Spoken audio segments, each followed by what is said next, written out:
நீங்க இன்னைக்கு நிலாவை மீட் பண்ணீங்களா? பேசின தென்றல். அத சொல்றதுக்காக தான் நான் உனக்கு போனே பண்ணேன். அப்படியா? சொல்லுங்க அத்தை, என்ன சொன்னாவ? தென்றல், நிலா நீ நினைக்கிற மாதிரி சாதாரண பொண்ணு இல்ல தென்றல். அவ கல்யாண விஷயத்துல ரொம்ப புத்திசாலித்தனமா யோசிக்கிறா தென்றல். என்ன அத்தை இப்பவும் இப்படியே சொல்லிட்டு இருக்கீங்க? ஆமா தென்றல், அவ ஆண்டாளம்மாவை பத்தி எல்லா விஷயத்தையும் ரொம்ப தெளிவா தெரிஞ்சுக்கிட்டு தான் ஆகாஷ கல்யாணம் பண்ணிக்க அவ சம்மதிச்சிருக்கான். நான் கூட அவகிட்ட, ஆகாஷ நீ கல்யாணம் பண்ணா ஆண்டாளம்மா உன்னை ரொம்ப கஷ்டப்படுத்துவாங்க, உன்னால அவங்கள சமாளிக்க முடியாதுன்னு எவ்வளவோ எடுத்து சொல்லி பார்த்தேன். அதுக்கு அவ என்ன பதில் சொன்னா தெரியுமா? அதே நேரம் மாதவியத்த மாதிரி ஆண்டாள் பாட்டிக்கு பயந்துகிட்டு அவங்களுக்கு அடிமையாவும் இருக்க மாட்டேன். ஆகாஷத்தை நம்புற மாதிரி பக்காவா டிராமா பண்ணி அவரை அங்கிருந்து பிரிச்சு தனி கொடுத்துன்னு கூட்டிட்டு போயிடுவேன். அதுக்கும் சரியா வரலனா யாருக்கும் தெரியாம பாட்டி சாப்பாட்டுல விஷத்தை கலந்துட்டு ஃபுட் பாய்சன்ல போயிட்டாங்கன்னு ஃபைல க்ளோஸ் பண்ணிட வேண்டியதா.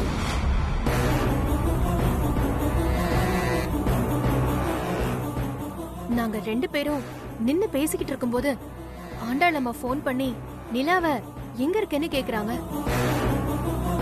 அதுக்கு கொஞ்சம் கூட பதட்டமே இல்லாம நான் ஷாப்பிங்க்கு வந்திருக்கேன் பாட்டின்னு பொய் சொல்றா தென்றல். அதையும் உண்மைன்னு நம்பி அந்த அம்மா அவகிட்ட ஷாப்பிங் பண்ண உன்கிட்ட பணம் ஏதாவது இருக்கான்னு கேக்குறாங்க. அவ இல்லன்னதும் அதையும் உண்மைன்னு நம்பி அந்த அம்மா அவகிட்ட ஷாப்பிங் பண்ண நான் உனக்கு ஏதாவது பணம் போட்டு விடுறேன்னு சொல்றாங்க. அதுக்கும் சளைக்காம ஆ சரிங்க பாட்டி, என் அக்கௌண்ட்டுக்கு பணத்தை போட்டு விடுங்கன்னு சிரிச்சுக்கிட்டே சொல்றாமா. கல்யாணத்துக்கு முன்னாடியே ஆண்டாளம்மாவ எப்படியெல்லாம் சமாளிக்கலான்னு நிலா ரொம்ப தெளிவா யோசிக்கிறா தென்றல்.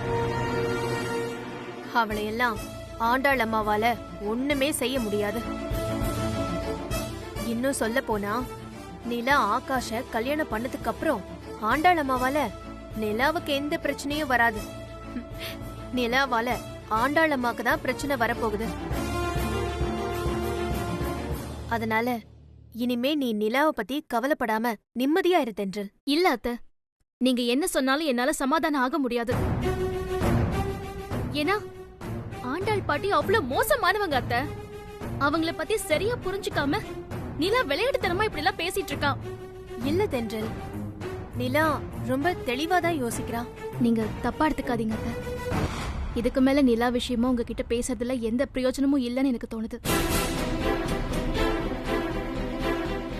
இல்ல தென்றல், நான் சொல்றத நம்ப. சாரி அத்தை. நாளைக்கு ஆகாஷ நேர்ல போய் பார்த்து என்ன பண்ணலான்னு நானே யோசிக்கிறேன். நான் போனை வச்சிடுறேன் அத்தை. என்ன இவ நாம சொல்ல வரத புரிஞ்சுக்கவே மாட்டேங்கிறா.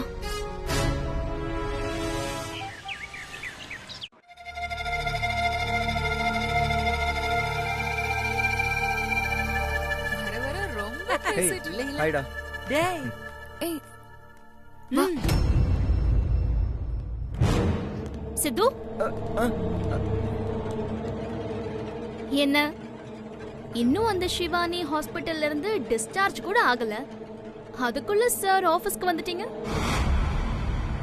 உங்களுக்கு ஆபீஸ்ல ஞாபகம் இருக்கா? ஏங்க கிண்டல் பண்ணாதீங்க. சிவானி மேடம் அவங்க லேப்டாப் எடுத்துட்டு வர சொன்னாங்க, அதுக்காக தான் நான் வந்திருக்கேன். ஓஹோ, இப்பவும் சார் அந்த சிவானிக்கு சேவை பண்ணதான் ஆபீஸ்க்கு வந்தீங்களா? இது பாரு, நான் தெரியாம தான் கேக்குறேன். நீ இந்த ஆபீஸோட ஸ்டாஃபா இல்ல அந்த சிவானியோட பர்சனல் அசிஸ்டண்டா? எந்நேரமும் அந்த சிவானிக்கு சேவை பண்ணிக்கிட்டே இருக்க. ஏங்க சும்மா ஏதாவது பேசாதீங்க. ஆயிருந்தா இருந்தாலும் சிவானி மேடம் நம்மளோட CEO. நான் உங்களுக்கு ஹெல்ப் பண்றதுல என்னங்க தப்பு இருக்கு? எனக்கு டைம் ஆயிடுச்சு, ஹாஸ்பிட்டல்ல மேடம் வேற தனியா இருப்பாங்க. நான் லேப்டாப் எடுத்துட்டு கிளம்புறேன். ஏய்,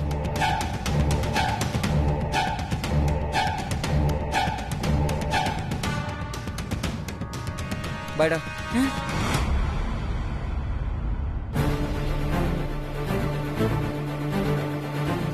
ஏங்க தேவையில்லாத விஷயத்தெல்லாம் தேவையில்லாம மனசுல போட்டு குழப்பிட்டு இருக்காதீங்க.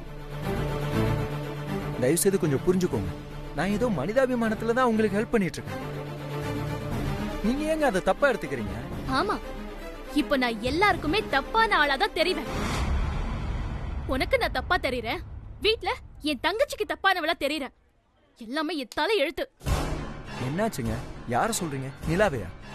ஆமா, அவ ஆகாஷ கல்யாணம் பண்ணிக்கிட்டு அந்த வீட்டுக்கு மருமகளா போனா அந்த ஆண்டாள் பாட்டி அவளை எப்படி எல்லாம் கஷ்டப்படுத்துவாங்கன்னு எனக்கு நல்லா புரியுது.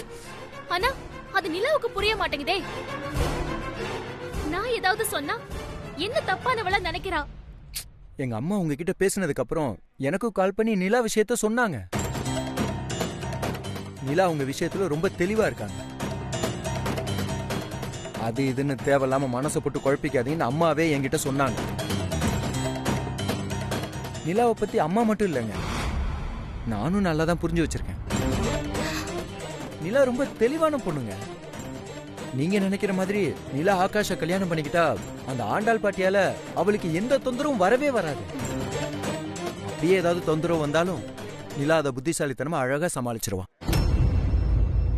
அதனால நிலாவை பத்தி கவலைப்படுறத விட்டு தள்ளுங்க. ஏன் சொல்ல மாட்ட? ஏன் சொல்ல மாட்ட? நீ ஒத்த பிள்ளையா பிறந்தவன். நீ உனக்கு அக்கா தங்கச்சி வாழ்க்கையை பத்தின கவலை எல்லாம் எப்படி புரியும்? அதனால தானே நீ இப்படி பேசுற? இல்லங்க, நான் நிஜமா தான் சொல்றேன். நிலா ரொம்ப தெளிவான பொண்ணு. வேண்டாம் சித்து, நீ ஒண்ணு சொல்ல வேண்டாம். உனக்கு ஒரு தங்கச்சி பிறந்திருந்தா என் ஃபீலிங் எல்லாம் அப்ப புரியும். இல்லங்க, வேண்டாம் சொல்றேன்ல. என்னோட தங்கச்சியை பத்தி உனக்கு தெரிஞ்சதை விட எனக்கு நல்லாவே தெரியும். நீ ஒண்ணு எனக்கு சொல்லி புரிய வைக்க வேண்டாம். நீ போய் அந்த சிவானிக்கு சேவை பண்ணு போ.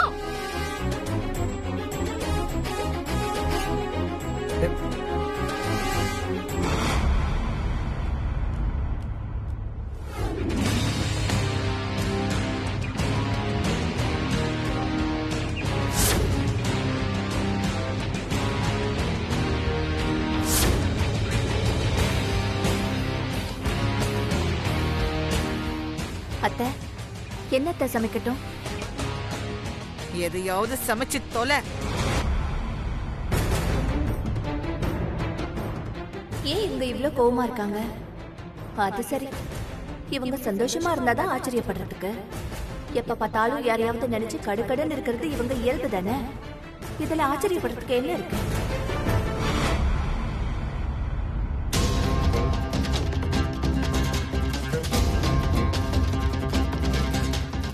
ஹாய் பாட்டி.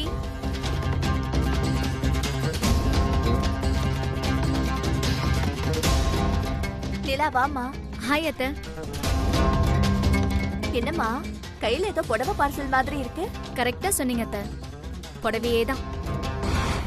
பாட்டி, நேத்து நான் ஷாப்பிங்ல இருக்கேன்னு சொன்னதும் என் அக்கவுண்ட்டுக்கு நீங்க 20,000 ரூபாய் பணம் போட்டு விட்டீங்கல்ல, அந்த பணத்துல தான் எனக்கு ஒரு புடவை, உங்களுக்கு ஒரு புடவை, அத்தைக்கு ஒரு புடவைன்னு 3 புடவை வாங்கியிருக்கேன். என் புடவைய டெய்லர் கிட்ட முந்தி அடிக்க கொடுத்திருக்கேன். இது உங்களுக்கு அத்தை. என்ன பிரிச்சு பார்த்து என் செலக்ஷன் எப்படி இருக்குன்னு சொல்லுங்க. ஐயோ நிலா, புடவை ரொம்ப சூப்பரா இருக்கு. இதோ இது பாட்டிக்கு. இந்த புடவையும் ரொம்ப நல்லா இருக்கு. அத்தை பாருங்க அத்தை, நல்லா இருக்குல்ல? ஆ நல்லதா இருக்கு. தேங்க்ஸ் பாட்டி. தேங்க்ஸ் அத்தை. நீ எதுக்குமா எங்களுக்கு தேங்க்ஸ் சொல்ற? எங்களை ஞாபகம் வச்சு புடவை வாங்கி கொடுத்ததுக்கு நாங்க தான் உனக்கு தேங்க்ஸ் சொல்லணும். இல்லத்த? ஆ நன்றி. ஐயோ பாட்டி, எதுக்கு நன்றி எல்லாம் சொல்றீங்க? என்னதான் இருந்தாலும் இந்த புடவைக்கெல்லாம் பணம் கொடுத்தது நீங்க தானே. பணம் அத்தை கொடுத்தாலும் கஷ்டப்பட்டு எங்களுக்காக கடக்கடையா ஏறி இறங்கி புடவைய செலக்ட் பண்ணி வாங்கிட்டு வந்தது நீ தானே. அதனால நாங்க தான் உனக்கு நன்றி சொல்லணும். என்னத்த? ஆ ஆமா. ஏய், உனக்காக நிலா ஆசையா புடவை வாங்கிட்டு வந்திருக்கல்ல, அதை இப்பவே ரூமுக்கு கொண்டு போய் கட்டிட்டு நிலா கிட்ட எப்படி இருக்குன்னு காட்டு. அவ சந்தோஷப்படுவல்ல?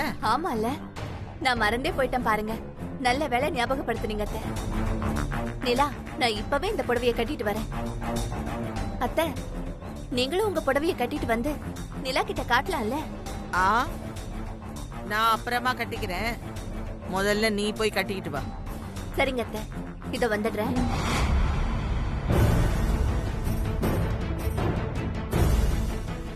ஆமா நிலா, நேத்திக்கு நீ எங்கெங்கெல்லாம் ஷாப்பிங் போன?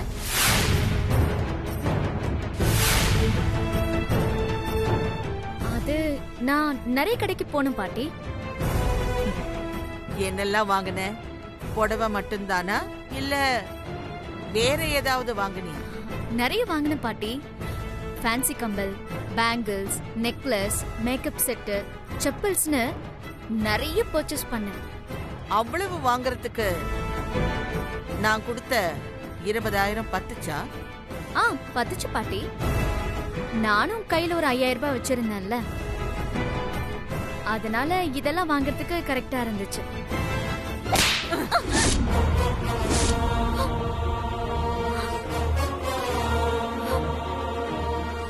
என்னடி, எனக்கு எதுவும் தெரியாதுன்னு நினைச்சிட்டு இருக்கியா?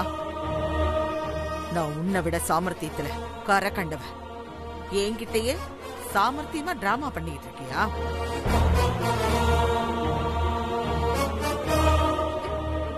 ஏய், என்ன பாக்குற? நேத்து நான் உனக்கு போன் பண்ணப்போ நீ எவ கூட சந்தோஷமா சிரிச்சு பேசிக்கிட்டு இருந்தன்னு நான் என் கண்ணால பாத்துக்கிட்டு தாண்டி இருந்தேன்.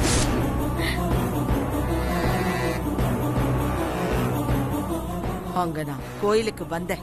அப்பதான் நீ என்னோட பரம எதிரி அந்த சாரதா கூட சிரிச்சு பேசிக்கிட்டு இருந்த. நல்லா என் கண்ணால பாத்துக்கிட்டு இருக்கும் போதே போன்ல என்கிட்ட நீ ரொம்ப சாமர்த்தியமா ஷாப்பிங் போயிருக்கேன்னு பொய் சொல்ற. அதையும் நான் நம்புற மாதிரி நம்பி செலவுக்கு ஏதாவது பணம் போட்டு விடட்டுமான்னு கேக்குறேன். அப்பவும் நீ உண்மைய சொல்லாம ரொம்ப சர்வசாதாரணமா பணத்தை போட்டு விடுங்க பாட்டின்னு வேற சொல்லிக்கிட்டு இருக்க. சரி, இப்பவாவது உண்மைய சொல்லுவேன்னு பார்த்தா இப்பவும் நான் கொடுத்த பணத்துல எனக்கே புடவை வாங்கிட்டு வந்து கொடுத்து என்னமா சமாளிக்கிறேன். என் அனுபவம் அளவு கூட இருக்காதுடி உன் வயசு. நீ என்னடானா உன் அக்கா தென்றல் மாதிரி அந்த சாரதா கூட கூட்டு சேர்ந்துகிட்டு என்னையே ஏமாத்த பாக்குறியா? ஐயோ பாட்டி, அப்படிலாம் இல்ல பாட்டி. அப்புறம் என்னத்துக்கு நேத்து நீ அந்த சாரதாவை சந்திச்ச? நான் சந்திக்கல பாட்டி. அவங்க தான் போன் பண்ணி என்ன அங்க வர சொல்லிருந்தாங்க. எதுக்கு? வேற எதுக்கு, என்ன இந்த வீட்டுக்கு மருமகளா வர விடாம தடுக்கிறதுக்காக தான். என்ன உளற? சத்தியமா நான் சொல்றது உண்மைதான். அவங்க அதுக்காக தான் நேத்துக்கு என்ன சந்திச்சாங்க. அப்படியா? ஆமா பாட்டி. சந்திச்சு என்ன சொன்னா? ஆகாஷ் அத்தானுக்கு என்ன கல்யாணம் பண்ணிக்க விருப்பம் இல்லையா. அது மட்டும் இல்லாம நான் இந்த வீட்டுக்கு மருமகளா வந்தா நீங்க அவங்கள கொடுமைப்படுத்தின மாதிரியே என்னையும் கொடுமைப்படுத்துவீங்களாம். அதனால என்னை இங்க மருமகளா வர வேண்டான்னு அட்வைஸ் பண்ணாங்க. அதுக்கு நீ என்ன சொன்ன? ஆகாஷ் அத்தான் இப்போ என்ன விரும்பலனாலும் கல்யாணத்துக்கு அப்புறம் என்ன விரும்ப ஆரம்பிச்சிருவாரு. எனக்கு அந்த நம்பிக்கை இருக்குன்னு நான் ரொம்ப உறுதியா சொன்னேன். அப்புறம் ஆண்டாள் பாட்டி என்ன கண்டிப்பா கொடுமைப்படுத்த மாட்டாங்க. ஏன்னா என்ன பொறுத்த வரைக்கும் அவங்க ரொம்ப நல்லவங்க. ஒருவேளை தப்பி தவறி அவங்க என்ன கொடுமைப்படுத்தினாலும் நான் அதை சகிச்சுக்கிட்டு சந்தோஷமா வாழ கத்துக்குவேன். அதனால உங்க அட்வைஸ நான் கேட்க மாட்டேன்னு தெளிவா சொல்லிட்டேன் பாட்டி.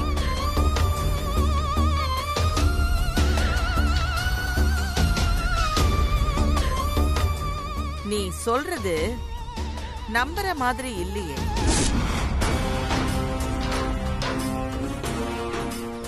ஏன் பாட்டி நம்ப முடியல? நீ சொல்றதெல்லாம் பார்த்தா நீங்க 2 பேரும் காரசாரமா விவாதம் தான் பண்ணிட்டு இருந்திருக்கணும். ஆனா நான் பார்க்கும்போது நீங்க சந்தோஷமா பேசிக்கிட்டு தானே இருந்தீங்க. ஓ, நீங்க அத கேக்குறீங்களா? அது வேற ஒண்ணும் இல்ல பாட்டி.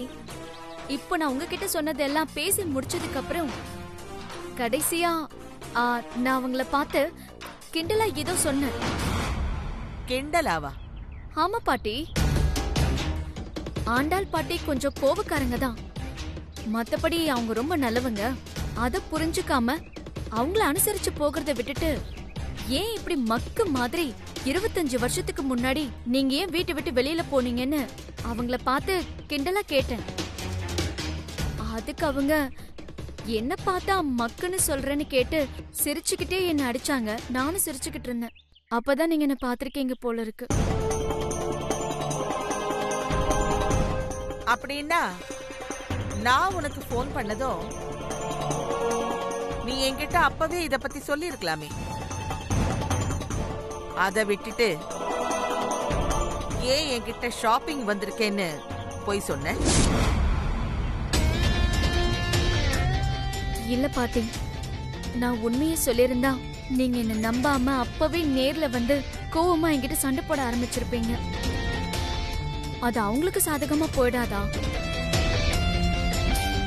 அப்புறம் அதே காரணமா வச்சு என்ன உங்க வீட்டுக்கு மருமகளா வரவிடாம தடுக்கிறதுக்கு இன்னும் ஸ்ட்ராங்கா முயற்சி பண்ண மாட்டாங்களா? அதனாலதான் நான் உங்களுக்கு இடம் கொடுக்காம அவங்க முன்னாடியே உங்ககிட்ட ஷாப்பிங் வந்திருக்கேன்னு போய் சொன்னேன்.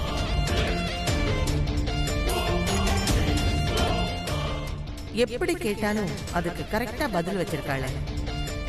இவ உண்மையிலேயே நல்லவளா இல்ல நம்மளை விட சாமர்த்தியசாலியா?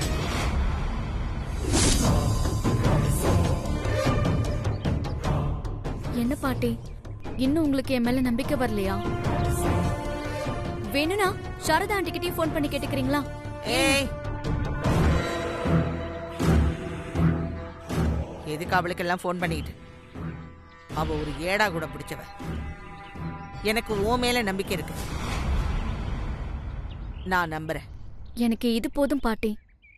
நீங்க என் மேல வச்சிருக்கிற நம்பிக்கை தான் என் வாழ்க்கையே. அதனால நான் உங்களுக்கு என்னைக்குமே நம்பிக்கை துரோகம் பண்ண மாட்டேன் பாட்டி.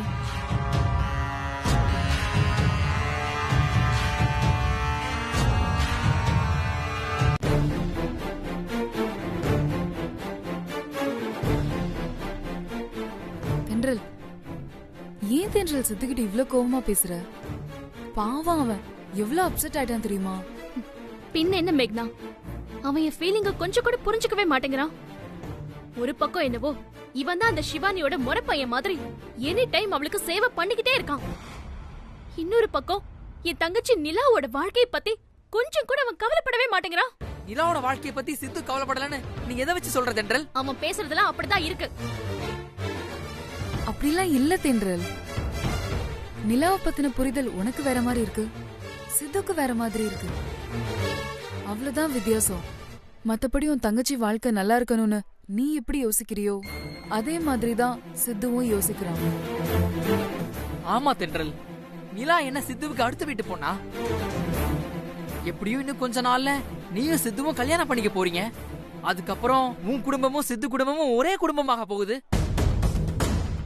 அந்த வகையில பார்த்தா நிலா சித்துவுக்கு தன்னோட குடும்பத்து பொண்ணு தானே. தான் குடும்பத்து பொண்ணோட வாழ்க்கை எப்படி போனாலும் பரவாயில்லன்னு அவன் எப்படி யோசிப்பான்? ஆமா தென்றல், தயவு செஞ்சு சித்துவ புரிஞ்சுக்கோ. அவன் ரொம்ப நல்லவன். அவன் சொல்ற மாதிரி ஏதோ ஒரு மனிதாபிமானத்துலதான் சிவானிக்கு ஹெல்ப் பண்ணிட்டு இருக்கான். அத புரிஞ்சுக்காம அவன் மேல இருக்க பொசசிவ்னஸ்ல அவன் என்ன சொன்னாலும் நீ அதுல ஒரு குத்தம் கண்டுபிடிச்சுக்கிட்டு கோவப்படுறதெல்லாம் ரொம்ப தப்பு தென்றல். தென்றல், சித்து நானும் பல வருஷமா ஃப்ரெண்ட்ஸ். ஆனா எனக்கு தெரிஞ்சு என்னைக்குமே அவ இந்த அளவுக்கு அப்செட் ஆனதே இல்ல. நீ அவன்கிட்ட கோவமா பேசுனதுல அவன் மூஞ்சே செத்து போயிடுச்சு தெரியுமா? நீ சித்து மனசு ரொம்ப காயப்படுத்திட்டு தென்றல்.